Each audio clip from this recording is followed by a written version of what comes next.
Olá, boa tarde. Hoje é dia 14 de julho de 2017. Está começando mais um programa Fundos Imobiliários aqui pela Infomoney TV e também pelo Facebook. Sossega a sua timeline aí, para assistir, que vai ser melhor do que ficar vendo foto do almoço dos seus amigos. Tenho certeza que você vai ter hoje um tremendo conteúdo no programa Fundos Imobiliários.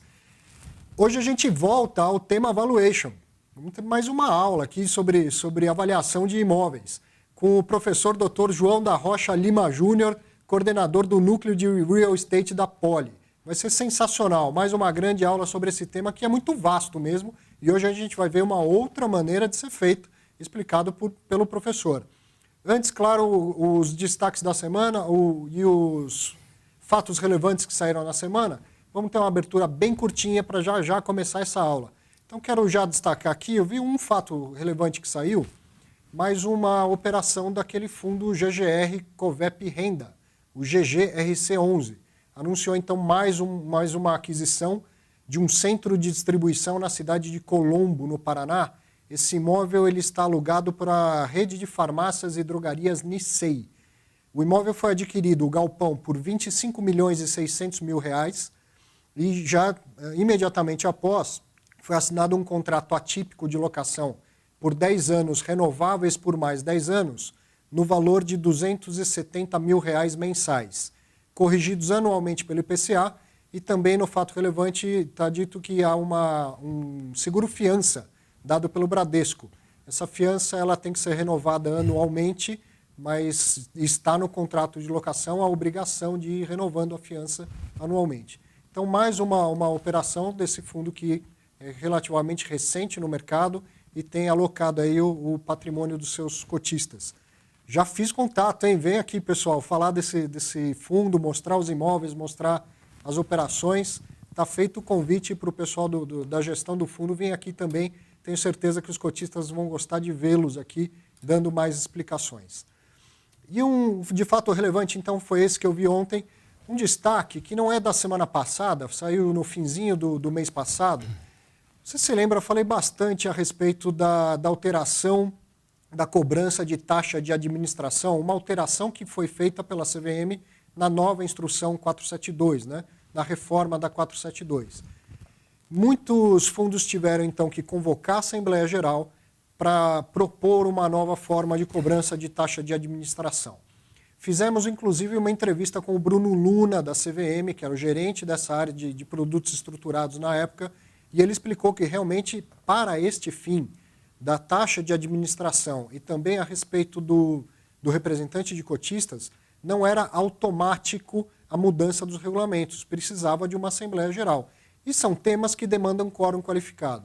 O que aconteceu? Muitos fundos, então, convocaram as assembleias e não conseguiram atingir o quórum mínimo, que é de 25%, né? Cotistas que representem 25% das cotas. Mandaram, para a CVM um questionamento. Olha, a gente não conseguiu o quórum mínimo para aprovar ou não aprovar. O que fazer? Então, a CVM resolveu autorizar para esses dois casos específicos e uma única vez que seja convocada uma próxima Assembleia Geral para tratar, então, da alteração da taxa de administração e de eleição de representante de cotistas. Em segunda chamada, então, se não houver quórum mínimo, que é o quórum qualificado, se não houver em primeira chamada, em segunda chamada essas matérias vão poder ser deliberadas por quórum simples. Mas veja, isso é pontual, é só para resolver esta questão. Depois disso, continuam sendo matéria de quórum qualificado no futuro. Então, a CVM divulgou a deliberação número 774 no final do mês passado, dando, então, essas diretrizes ao mercado, essa solução ao mercado. Mas é pontual, só para resolver isso e depois volta ao normal. Ok? Quero te convidar para bater um papo comigo durante a semana lá no Facebook. Manda um recado, manda suas dúvidas, manda um elogio, uma crítica. Me encontre lá na página do professor Arthur Vieira de Moraes. E falar também do curso Viva de Renda com Fundos Imobiliários, que é um curso online que eu gravei em parceria com o Infomoney Educação. Esse curso tem cerca de 9 horas de duração, ele é bem completo. Você vai sair apto a tomar as suas decisões de investimentos. As oportunidades estão crescendo, os IPOs estão voltando no mercado de fundos imobiliários. Claro, é muito importante que você invista com consciência entenda oportunidades, riscos de cada segmento deste mercado. Fundo imobiliário não é igual, tem vários fundos diferentes. Então, conheça o curso, faça o curso, invista com consciência. Vou te mostrar aqui como chegar até o curso pela página do Infomoney. Aqui na home do Infomoney você encontra já esse atalho aqui, ó, aprenda a investir com o Infomoney Cursos. Abrindo lá um pouco mais embaixo, você vai encontrar o Viva de Renda com Fundos Imobiliários. Clicou lá, tem todas as informações, conteúdo programático, como adquirir, como você pode fazer. Ele é totalmente online, você assiste no celular, na televisão, se quiser, no computador, como quiser, da forma que bem quiser. Ok, muito bem. Pode vir para cá? Quero dizer o seguinte, eu sou de fato o professor Arthur Vieira de Moraes, mas hoje eu sou monitor de sala, porque professor aqui é o Dr. João da Rocha Lima Júnior, que veio dar uma aula de valuation para a gente novamente, né? Muito obrigado. Muito prazer. Professor. Primeiro, nós não vamos fazer uma aula, nós vamos falar de alguns questões vinculadas com valuation, né? Se fosse para fazer uma aula, a gente teria que passar muito tempo aqui conversando. De volta ao programa, agora no estúdio novo. Muito prazer, né? Estúdio novo, muito mais elegante. O senhor sabe, mas a sua primeira participação aqui é até hoje o programa que mais teve audiência na história. Puxa, mas que honra. É verdade. Que honra. Isso me honra muito. Né?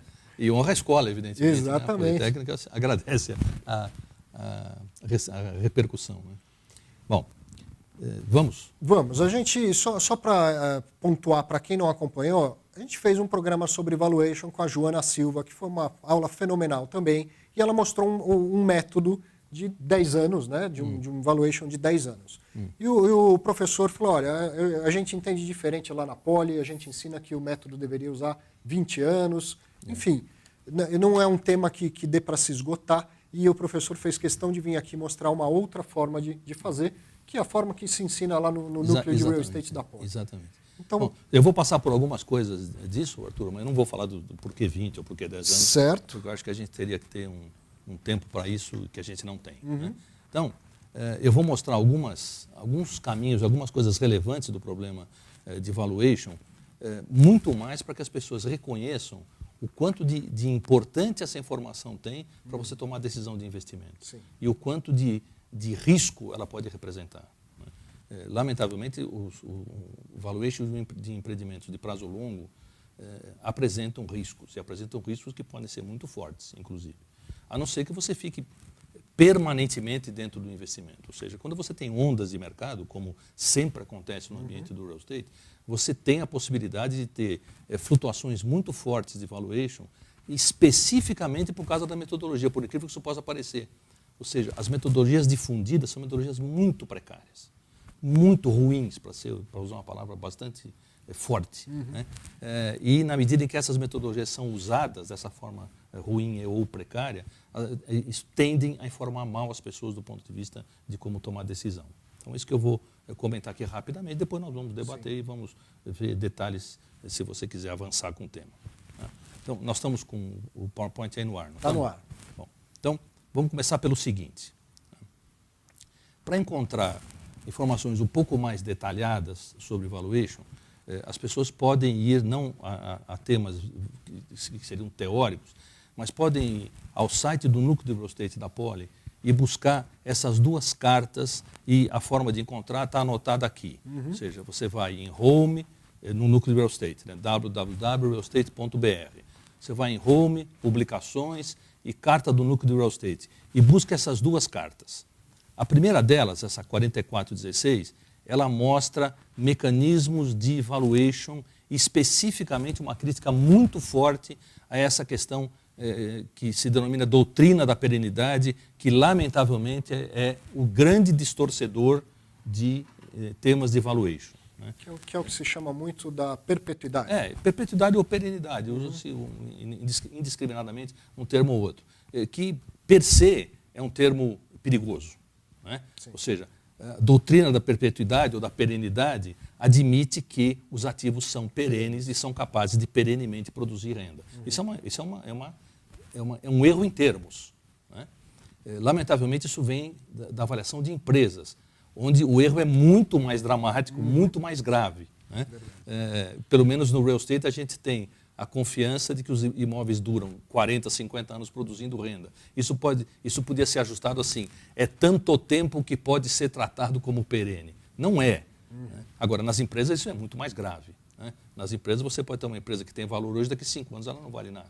Né? Não tem crescimento sem investimento. Exatamente, a depender de questões tecnológicas, etc. Então, essa é uma carta que trata das coisas de caráter teórico, com as formulinhas, a forma de fazer conta, o porquê a perenidade está equivocado e assim por diante.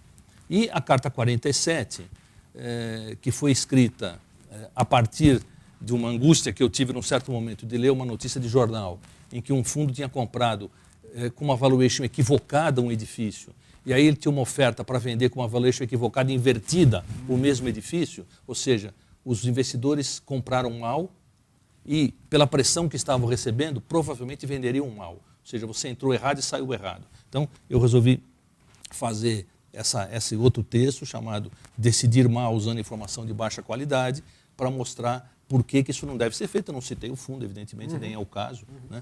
Mas eu mostrei por alguns exemplos, usando números do fundo, que a coisa estava absolutamente equivocada. Então, essa é a minha recomendação para quem quiser tratar o tema com um pouco mais de profundidade do que aquele que eu vou tratar aqui. Né? Uma outra hipótese, tratar com muita profundidade, é lá fazer a pós-graduação na Poli, que a gente dá a aula aí com mínimos detalhes, exemplos, assim por diante. Né? Então vamos avançar rapidinho, então, na aula. Seguindo. Na aula não, né? Isso não é aula. Então a primeira questão é essa aqui, ó. Cuidado com o que é possível fazer em valuation. Ou seja, não tenha ilusões. Né? Então, vamos partir de algumas premissas muito simples para ser tratada num evento como esse aqui, não numa aula. Né? Então, a primeira questão, valuation, ou seja, a avaliação de imóveis para renda, são fundamentadas num cenário referencial de comportamento para um horizonte de 20 anos. Ou seja, quando eu vou fazer valuation de um edifício para renda, eu tenho que dizer o seguinte, quanto é que ele vai render? Quanto é que vai ser o aluguel? Como é que vai ser a inflação nos próximos 20 anos? Todo cenário contém expectativa de comportamento, evidentemente que não contém uma verdade. Né? Ou seja, qual será a inflação daqui 8 anos? Qual será o aluguel na Faria Lima para daqui 12 anos? Né? Ou seja, o que a gente escreve dentro de um cenário é o que a gente chama de expectativas de comportamento e não verdades de comportamento. Né? Por exemplo, aluguéis é uma expectativa de comportamento dentro do cenário. Né? Expectativas podem ter 3 caráteres. Expectativas podem ser o que a gente chama de projeções, quando elas são solidamente fundamentadas em probabilidade de ocorrência. Isso vale para algumas circunstâncias. No nosso caso, desse tema que nós estamos tratando, muito poucas coisas, ou quase nenhuma delas, para o futuro, pode ser fundamentada solidamente. Né? A gente pode fazer prognósticos ou pode fazer predições, quando as expectativas são fundamentadas em extensão de indicadores extraídos do passado com forte correlação.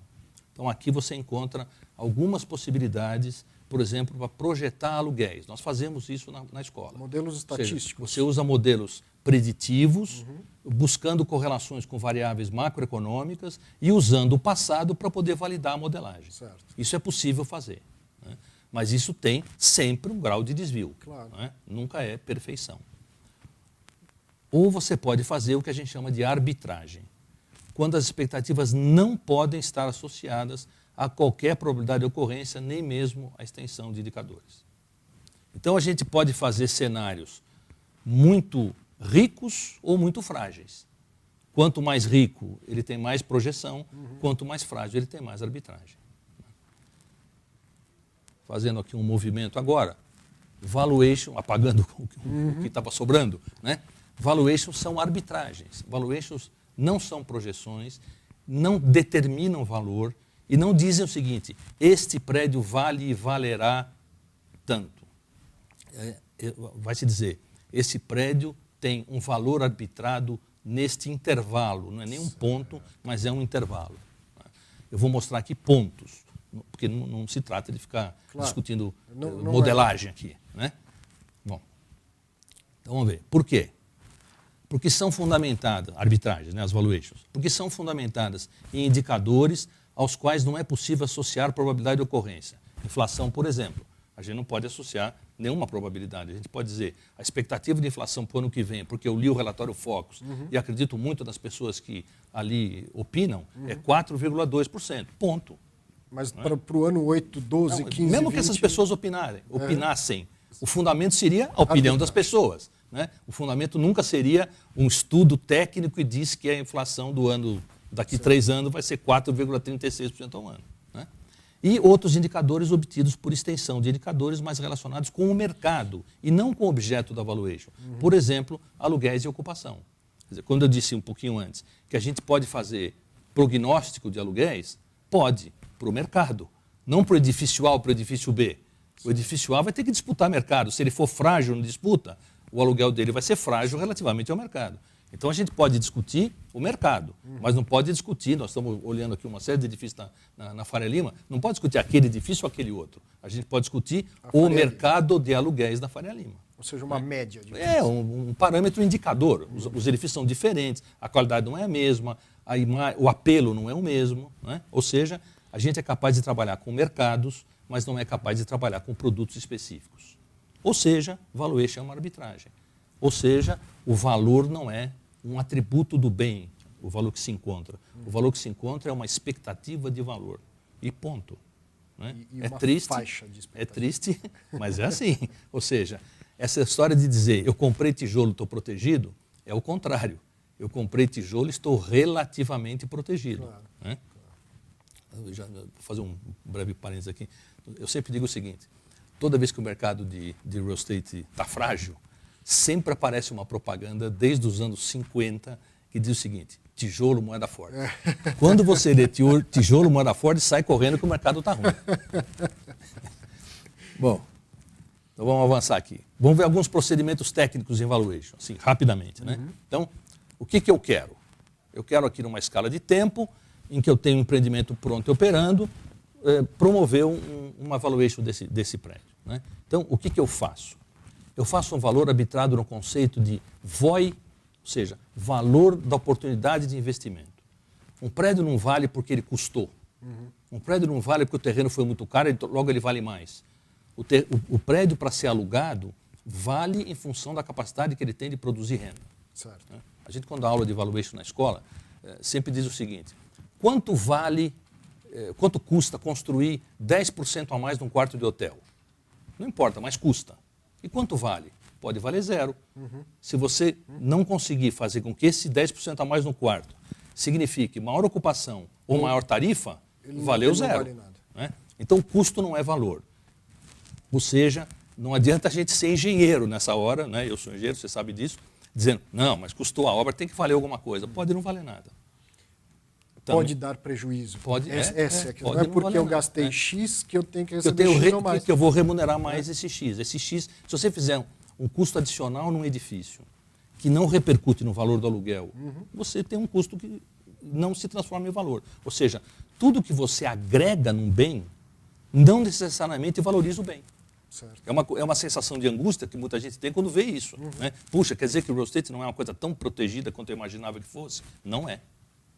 Vou mostrar mais um detalhezinho daqui a pouco, que não é. Né? Bom, então eu tenho aqui uma escala de tempo, para a gente marcar os 20 anos, certo. E tenho aqui o que eu quero. Eu quero calcular esse valor aqui na data 0. Né? Aí eu faço assim. Qual é o resultado operacional disponível que eu vou ter no ano 1? Isso eu posso fazer por mês, por ano? Aqui não adianta ficar detalhando nesse nível. Né? O que a gente chama de ROD? A gente chama do resultado quanto que eu posso pôr no bolso. Certo. Como você faz um estudo para um ciclo muito longo, você tem que lembrar o seguinte, o prédio vai deixar de ser competitivo num certo momento, ele vai perder capacidade de competir. Se você faz um estudo num ciclo muito longo e esquece disso, o teu estudo não serve para nada e a sua valuation não serve. Né? Ele é otimista demais. Então, você está admitindo que qualquer que seja o grau de degeneração, ele mantém o padrão de competitividade. Isso é um contrassenso, em termos também. Né? Então, o que é razoável considerar? Do ponto de vista técnico, a questão de como proceder, como o proprietário tem que proceder com o edifício é uma outra coisa. Mas do ponto de vista técnico, o que a gente faz? A gente diz o seguinte, do resultado operacional, uma parte desse recurso tem que ser preservado para fazer a atualização e adequação funcional recorrente no edifício. É como se você constituísse formalmente um fundo de reserva. Por exemplo, nos fundos imobiliários que nós administramos, nós fazemos isso formalmente, senão a gente não administra o fundo. Já está no regulamento. Está no regulamento, ou seja, a gente não distribui 100% do recurso. A gente recolhe um recurso de fundo de reserva, deixa o recurso aplicado e usa quando necessário. Não para conservação e manutenção, isso é despesa, mas para atualização funcional. Certo. Tem que trocar o elevador para um elevador mais moderno para manter o grau de competitividade.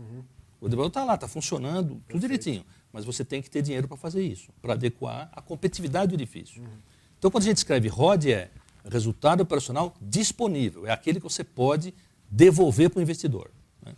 Então, tem aqui o ROD do ano 1, vai ter o do 2, do 3, etc., e do 20. No ano 20 eu tenho duas coisas. Eu tenho o ROD e tenho o valor do prédio, que é um valor terminal no ano 20, que certamente será relevante e importante, não será zero. Agora, certamente não será igual a valor zero. Certo. Não será igual, só por uma coincidência. Não será igual. Lembrando uma coisa importante também, a nossa conversa aqui é ex-inflação. Nós estamos fazendo uma conversa ex-inflação, senão fica difícil admitindo que tudo é real. Admitindo que tudo está ex-inflação. Certo, ok. Né? Bom, então, o valor lá no fim, ex-inflação, não necessariamente é igual ao valor na frente.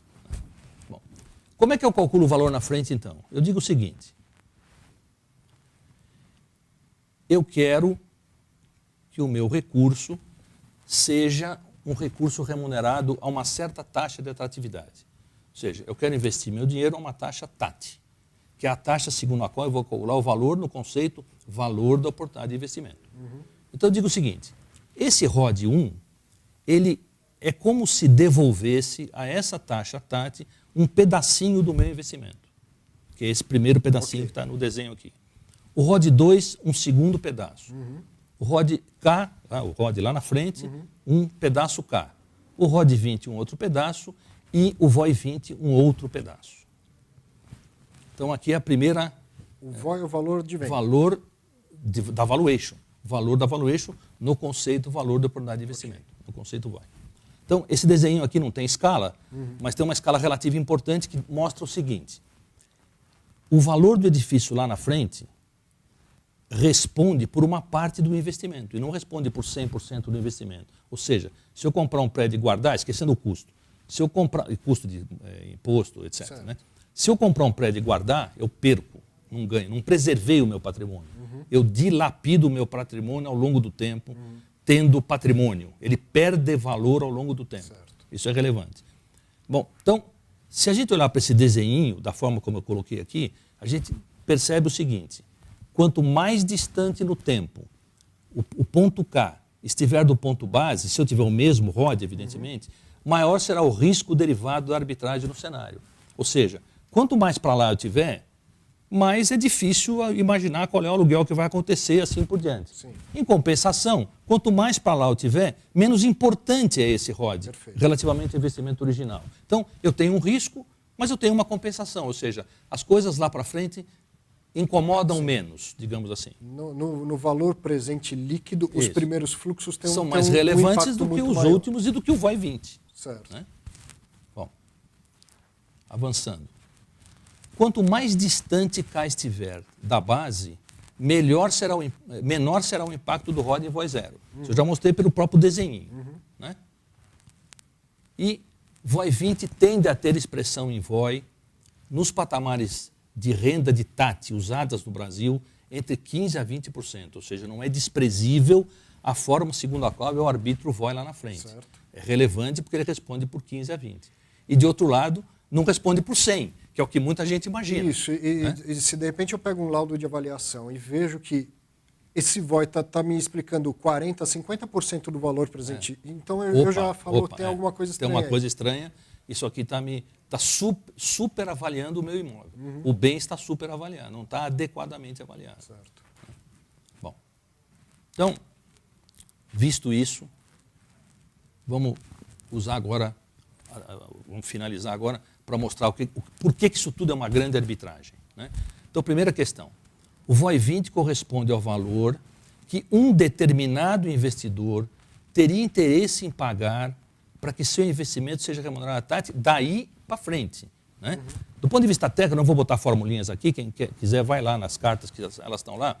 Do ponto de vista técnico, eu tenho que conceituar o seguinte: alguém compra por VOI 20, investe e revitaliza o edifício para fazer ele viver mais 20 anos. Ok. E aí a gente entra em umas expressões matemáticas e chega à conclusão de como calcular VOI 20. Né? Então, o VOI 20 é calculado com um critério muito cuidadoso e muito conservador. Precisa tomar cuidado, porque a expressão dele é relevante no VOI 0. Então, eu não posso fazer coisas otimistas lá.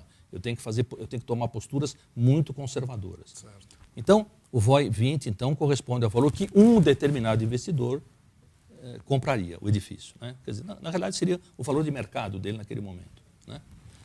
O VOI 0, por sua vez, corresponde, então, a um valor que esse investidor para o qual a gente está fazendo a valuation, ou fundo, ou quem quer que seja, né, tem interesse em pagar para que seu investimento seja remunerado à TAT. Ao longo de 20 anos. Ao longo de 20 anos.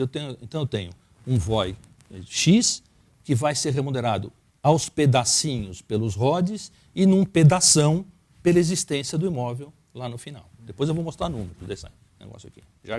Né? Bom. Na data zero, olhando lá para o VOI 20, na data zero, que é quando eu estou fazendo valuation, eu não estou no 20, né? Estou no zero. Né? O investidor, aquele que vai comprar um imóvel, não está presente. Então, o que eu tenho que fazer? Eu tenho que dizer que esse investidor compra a uma TAT fair. Ou seja, a gente não tem muito tradução boa para fair aqui na língua portuguesa. Né? Mas o que é uma TAT fair? É não especulativa. Ou seja, preço de mercado, é um preço justo, correto, sem pressões. Não vou achar que só o meu prédio é uma Ferrari, exatamente, porque ele não vai ser. Ou vice-versa. Né? Ou vice-versa. Então, ou seja, a postura que eu tenho que usar para fazer essa valuation tem que ser que todo mundo é fair. Ou seja, o mercado está absolutamente equilibrado. Não existe ansiedade para vender nem ansiedade para comprar, sob nenhum ponto de vista. Você sabe que nos movimentos de transações tem o necessário, o preciso e tem o anseio. Sim. Quando você tem anseio acima do preciso, é que você tem bolhas, é que você tem coisas dessa ordem. Né? As bolhas do real estate acontecem porque a ansiedade domina as transações e não a justa causa de comprar ou vender o bem. Né? Então, a TAT Fair lá leva a um cálculo de VOI 20 Fair. Certo. Né? Na data zero, a TAT Fair leva a um VOI 20 que é Fair. E esse binômio, a TAT Fair e o VOI 20 Fair, levam a um VOI 0 Fair.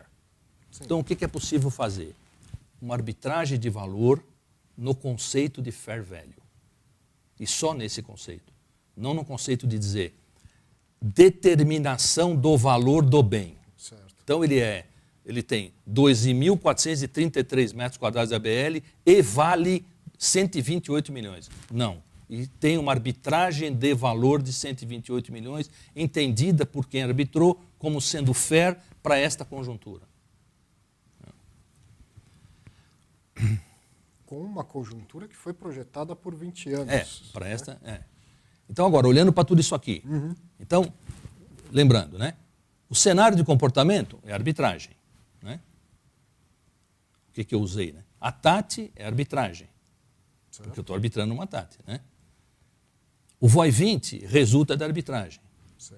Então, se eu misturo tudo isso, o VOI 0 é arbitragem.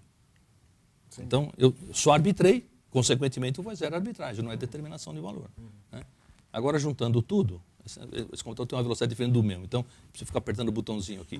Então, para encerrar, para sintetizar, valuation é arbitragem de valor, caracteriza um fair value e é passiva de cenário, imposição de TAT e imposição de critério para arbitrar VOI 20. Ou seja, a questão de critério aí é técnica, né? Mas não de conhecer como fazer, mas de arbitrar como fazer de uma forma segura. Né? De novo. E lembrando que o arbitrador, ele está exposto a essas emoções que o senhor acabou de falar. Ele precisa se desvestir disso. Ele pode estar ansioso, ele pode estar depressivo em relação ao mercado. Mas ele precisa se desvestir disso. Sim. É difícil, né? Porque a tendência quando você faz uma arbitragem é você imaginar que você está comprando ou que você está vendendo. Né? Então é difícil você se desvestir disso, mas precisa. E por isso que não é o que o modelo diz, é o que o arbitrador diz. Exatamente. Precisa ter uma experiência, né? Porque colocar dados numa planilha qualquer um pode fazer, exatamente. Basta fazer um modelinho, entregar para alguém e falar, ó, troca número aqui, aperta o botão e acabou. Né? Bom, vou mostrar alguns exemplos aqui para a gente traduzir isso em números, né? Então, a primeira questão é arbitragem de cenário. Eu mostrei aqui 4 cenários para mostrar para vocês a diferença de valor na valuation, né, que vai aparecer se eu usar um ou outro cenário. Aqui nós temos, então, 20 anos e nós temos 4 cenários aqui. Eu não tenho um apontador aqui, mas acho que falando pela corzinha a gente consegue. Então, nós temos 4 cenários aqui.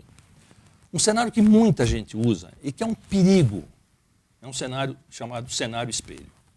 Eu chamo de espelho, tem gente que diz que não, eu chamo de espelho. O que é espelho? Tudo que está acontecendo hoje vai acontecer do mesmo jeito durante 20 anos. Isso é, no mínimo, um erro. Ou é reflexo de uma mediocridade postural. Pronto, né, para usar um termo bem pesado. Né?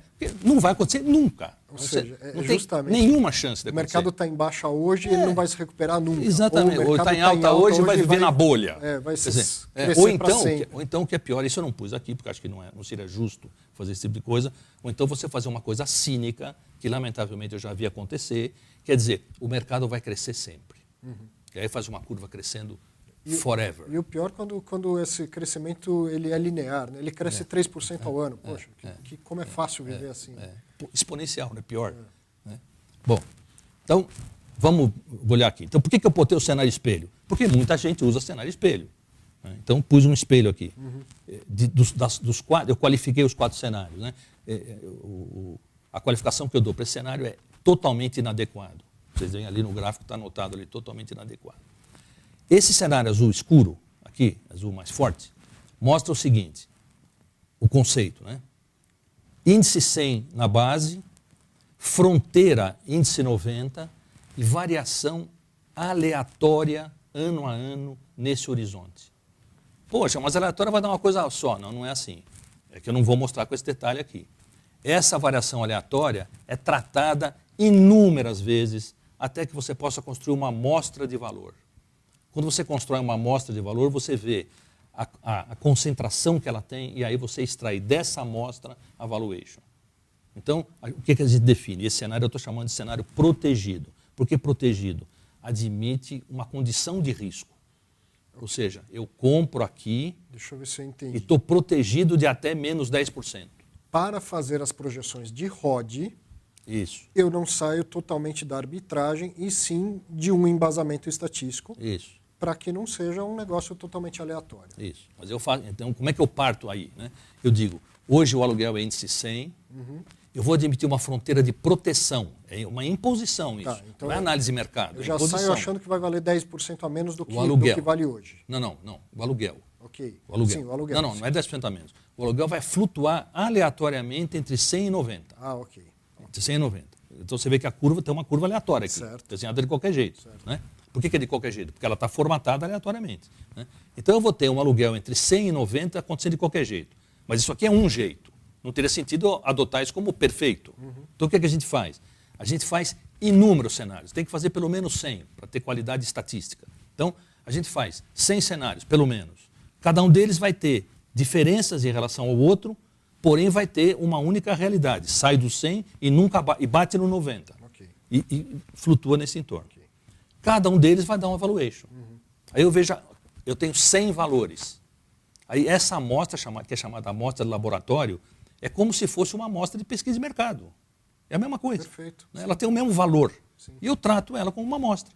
Se eu tivesse ligado para 100 corretores de imóveis, perguntado quanto você paga no meu imóvel, cada um teria dado um preço entre máximo e mínimo.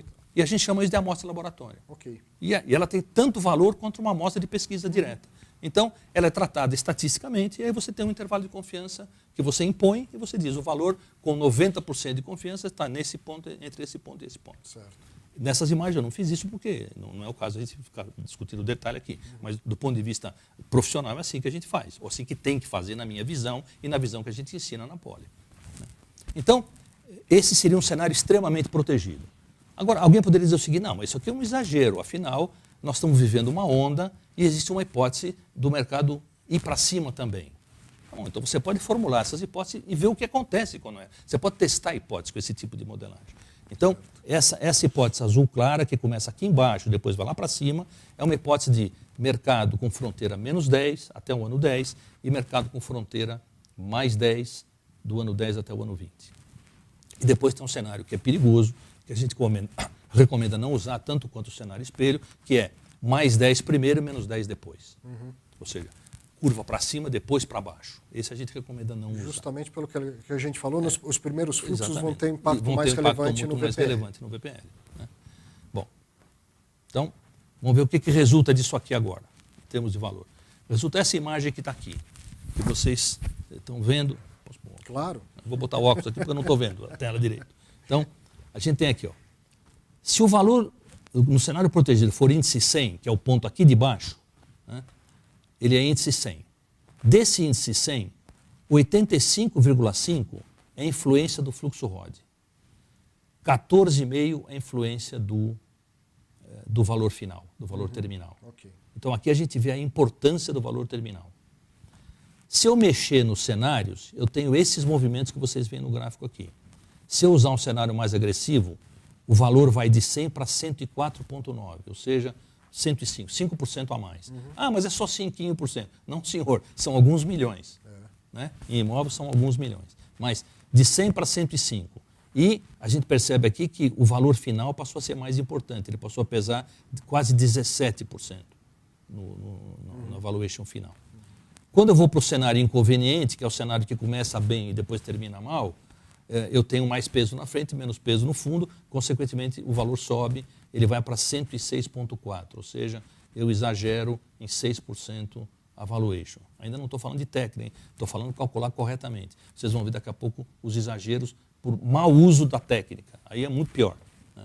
Então, eu tenho 106 com o valor final pesando menos. Por quê? Porque eu fiz aluguel, eu carreguei nos primeiros fluxos valendo menos. E se eu fizer cenário espelho, eu tenho 5,3% a mais, 90 desse índice é o imóvel e 15,3 é o imóvel, não, é o ROD, e 15,3 é o imóvel.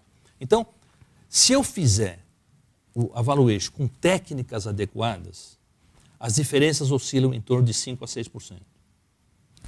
Agora vem o problema da técnica, ou seja, mesmo que eu mexa no cenário, faça um pouco de alquimia demais, essa alquimia demais não tende a machucar bravamente a análise. Essa análise está feita com taxa de atividade de 8% ao ano. Adiante, eu vou mostrar dois exemplos, vou mostrar um exemplo com taxa de 8 e taxa de 5, para ver como é que o TAT interfere na valuation e como é que a gente precifica essa TAT, como é que você justifica a TAT. Seria a TAT, nesse caso... É a atratividade recorrente. Jargão mais de mercado seria o custo de oportunidade, o custo do meu dinheiro. Seria a atratividade com a qual o mercado está fazendo esse tipo de investimento. Então, por exemplo, a gente tira isso da grande média dos fundos imobiliários, né? Okay. Que é mais fácil tirar do que ficar pesquisando prédio a prédio. Você tira dos fundos. Né? Então, como é que os fundos estão girando? Os fundos estão girando em torno nesse momento, né? Em torno do 8% ao ano, ex-inflação, porque em tese o prédio se ajusta, a cota se ajusta, então estão girando em torno de 8% ex-inflação, com uma inflação que está acontecendo no patamar de 4%. Então essa é a relação que a gente usa para caracterizar o mercado de hoje. Então isso aqui eu fiz a 8. Quando você leva essa expectativa para adiante, para o horizonte dos 20 anos, você não tem essa distorção que a gente tem hoje na taxa referencial. Esse 10,25 para menos de 4% é completamente equivocado. Né? Então, tanto que o relatório Focus está dando 8,5 no final do ano, 8,25 por aí. Né? Se você vai para esses patamares, a atratividade teria que migrar para perto de 5%. Então, em tese, esses 8% que os fundos estão oferecendo, no mercado equilibrado, teria que migrar para 5%. Isso significa que, do ponto de vista geral, é muito provável que os fundos tenham uma apreciação ao longo dos próximos anos. Que as cotas se valorizem. Que as cotas se valorizem, porque, em tese, a atratividade vai cair, porque a taxa referencial de juros deve cair. Né? Que é um assunto que não está aqui, mas aproveitando. Né? Bom, vamos ver aqui algumas imagens agora de novo. Aqui. A gente tem aqui duas imagens. À esquerda, a gente tem 3 valuations, sempre com o índice 100 na mais certa, para o cenário protegido. E à direita, a gente tem as mesmas 3 valuations para um cenário espelho, que é um cenário equivocado. Aqui, a valuation do índice 100 está feita, seja para a VOE 0, seja para a VOE 20, com conceitos arbitrados adequadamente. Volto à carta para vocês perceberem lá como é que são as fórmulas, etc. Né? Se eu fizer a valuation do VOE 20 com esse conceito de doutrina da perenidade, que é errado, para ficar claro, essa valuation de 100 vai para 108,5. Ou seja, errar lá no VOI 20, há 20 anos, implica num erro de 8,5% da valuation. Alguns tantos milhões. Muitos milhões. Né? Muito pior do que o cenário, a gente está percebendo aqui. Quer dizer, a técnica mal aplicada agride muito mais a valuation do que o cenário. Né? E se eu fizer os dois em perenidade, o 0 e o 20, porque muita gente faz assim, né? Qual é o cap rate? Divide um número pelo outro, está aí o valor. Né? Esse é um conceitinho, não vou nem andar muito com ele porque é perigoso, né? Mas é assim, né? Qual é o cap rate? Divide um pelo outro, puf, deu valor. Né? Então, esse valor vai para 115. Ou seja, com essa historinha do cap rate, você está errando em 15%. Se você vai para o cenário espelho, você tem do 100 para 104, do 108 para 114 e os menos 115, porque o cenário espelho tanto faz na valuation perenidade. Então a gente percebe aqui o seguinte, a técnica como afeta? A técnica correta leva para o número 100 e a técnica incorreta, ou seja, a percepção de que alguma coisa pode ter valor perene e pode render perenemente no mesmo patamar, leva para uma posição 15% acima do que seria o valor adequado para o bem. Só eu estou vendo os gráficos, o Arthur não está vendo, o computador está virado para mim, né? Não tem problema. Mas tem ali, ó, na tela, lá, tem o gráfico. Eu estudei eles antes. Bom, então vamos agora ver aqui duas taxas, efeito da TAT. Como eu disse, eu usei uma TAT de 8, que é uma TAT percebida, vamos chamar assim, para os fundos imobiliários nesse momento. Se você levar essa percepção de TAT para patamares adequados de taxa referencial de juros e taxa de inflação, usando o mesmo multiplicador, ou seja, a mesma vantagem em relação à taxa referencial de juros, a gente vai de uma TAT 8 para uma TAT 5. Eu não estou dizendo que ela vai ser 5, só estou fazendo uma... Eu acho que não vai ser mais alta, mas eu estou fazendo uma conta, eu estou fazendo uma conta só para a gente ver como é que isso afeta. Né? Então, de novo, cenário protegido na esquerda, cenário espelho à direita. Se eu fizer análise adequada, 100. Se eu fizer análise com 5%, em vez de 8, 105. Se eu fizer o VOI 20 inadequado, digamos assim, 150, perdão, se eu fizer 5, eu tenho 140. Nossa. Ou seja, 100, 140. Né? Se eu fizer perenidade, eu tenho 114 e 183. Né? E no cenário espelho, números muito semelhantes. Ou seja, 3 pontos percentuais abaixo. 3 pontos percentuais abaixo leva o imóvel 40% acima. Né? Ou seja, esse nó é delicadíssimo. É delicadíssimo. E, de novo, a TAT é uma arbitragem. Então, tem risco ou não tem risco? Lógico que tem risco. Muito forte. Muito forte. Ah, mas eu comprei na taxa de hoje, estou protegido. Depende, né? Se você estiver numa posição que a gente está percebendo hoje, você está protegido mesmo. A probabilidade é que a taxa caia e o seu fundo, o seu imóvel, valorize muito. Agora, pode ser de hoje para o ano que vem, e para o outro ano, e para o outro ano. Pode acontecer o inverso, não pode? Lógico que pode. Lógico que pode. Muito tempo na frente. Exatamente, é muito tempo na frente. Então, se você vai fazendo conta no conceito cap rate, é como se o imóvel fizesse uma valuation, altera todo mês, o que é um negócio completamente equivocado. Daí a importância de ser conservador. Exatamente, e a resiliência é muito maior. O imóvel tem muito mais resiliência, né, de valor. Então, essas imagens mostram isso. E a última imagem é só para mostrar o que acontece se eu não saio no 20 anos. Ah, mas o senhor estuda para 20 anos? Não. A técnica recomenda, e tem sustentação para isso, que a valuation seja feita para 20 anos. Só que você tem que mostrar para o investidor o que acontece se ele sai antes dos 20. Uma coisa é a técnica de valuation, outra coisa é quanto tempo eu quero ficar investido. Sim, né? Vamos sair da academia, vamos para a vida Exatamente. real. Não tem sentido você chegar para você e dizer, olha, eu estudei para 20 anos e não sei fazer para menos. Então, o senhor, por favor, fique investido 20 anos. Não é assim. Né? Então, o que você faz? Você estuda de forma correta e depois você estuda o seguinte. Se você sair no primeiro ano, acontece o quê? E no segundo, e no terceiro, e no 19, e no 20. Sim. No 20 a conta já está feita, e você sair. Então, então você faz taxas de retorno, etc. Eu não fiz muita conta aqui porque não era o caso, de novo. Né? Mas fiz só uma imagem, que é a seguinte. Se eu sair do investimento no ano 5, no 10, no 15, o que acontece? E no 20. Né? Então a gente tem aqui assim, ó.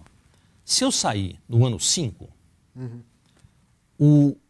a importância do ROD na minha saída, quer dizer, no meu negócio, comprei por um certo valor, saí aqui e tive 5 anos de ROD. A importância do ROD é 35% no índice 100. E a importância do valor de saída é 65% no índice 100. Ou seja, se eu ficar investido 5 anos, eu estou muito mais ao sabor da especulação de mercado do que ter comprado renda estável, que é o que todo mundo imagina que faz quando compra imóvel. Né? Não, eu compro imóvel para ter renda estável. Mas se você compra para sair em 5 anos, aqui não pus nem em 1 ano, se você compra para sair em 5 anos, 35% do teu investimento é de risco baixo, porque é renda estável. 65% do investimento, no fundo, é de risco bastante alto. Por quê? Porque você depende do mercado do ano 5. Certo. Né? Então, a sensação de que o imóvel representa um investimento de risco baixo é falsa para quem sai cedo. Né? Essa primeira conta, o 35 e 65, é para o TAT 8. Se eu tiver um TAT 5, é 26 para 74. É muito mais agressivo o valor no final.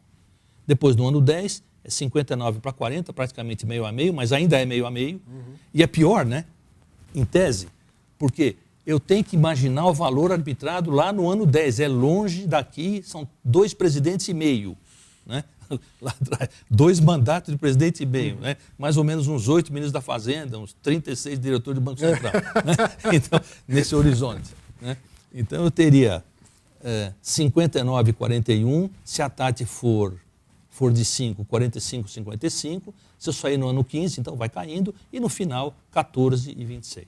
Então, essa é a última imagem que eu queria mostrar. E para quem estiver interessado em detalhe, me lembro das cartas, volta lá para as cartas e lá você encontra as formulinhas, os conceitos um pouco mais pesados, etc. Um pouco de texto sobre isso, etc. Então é isso aí que eu queria mostrar. Isso aí. Professor, fenomenal.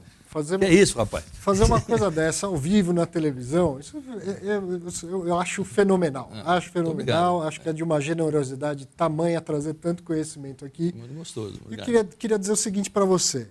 Você achou difícil? Assiste de novo. Se a gente ficar trazendo aqui para você tudo que você já entende, ninguém anda para frente, ninguém evolui. Né? A educação é isso, é a gente ler aquilo que a gente não entendia até ontem.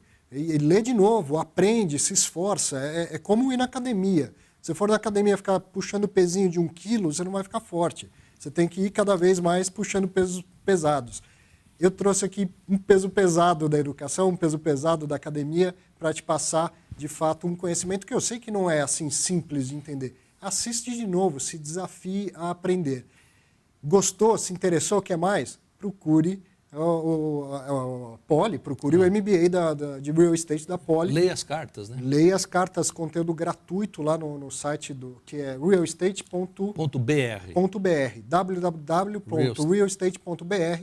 Tem todo o material, inclusive as dissertações de mestrado, as teses de doutorado, tudo gratuito lá. Aliás, vou te dar uma informação que eu não tinha te dado no começo. Eu já pedi para incluir a sua dissertação de mestrado lá na lista, obrigado. como uma homenagem que eu li, gostei muito do seu trabalho. Você precisa mandar ela para mim em arquivo, para eu mandar botar... Farei imediatamente. Muitíssimo obrigado. Vai ficar como uma das referências importantes do conhecimento dentro do núcleo, porque o núcleo recebe muita consulta do Brasil inteiro e de fora do Brasil, né, para conhecer coisas brasileiras, especificamente nas áreas de conhecimento mais pesado. Então, tudo que é dissertação, tese, trabalhos de MBA, que a gente acha que tem relevância para o começo. Então, nós precisamos, no fundo, uma biblioteca de Real Estate. Né? Então, eu gostaria de incluir seu trabalho na biblioteca. Nossa, muitíssimo obrigado. Vou fazer isso. Duplamente. Pela obrigado. Reconhecimento e por aqui estar. Então, tá bom. Para você, um grande abraço e um ótimo final de semana. Até a próxima sexta-feira com mais um programa Fundos Imobiliários.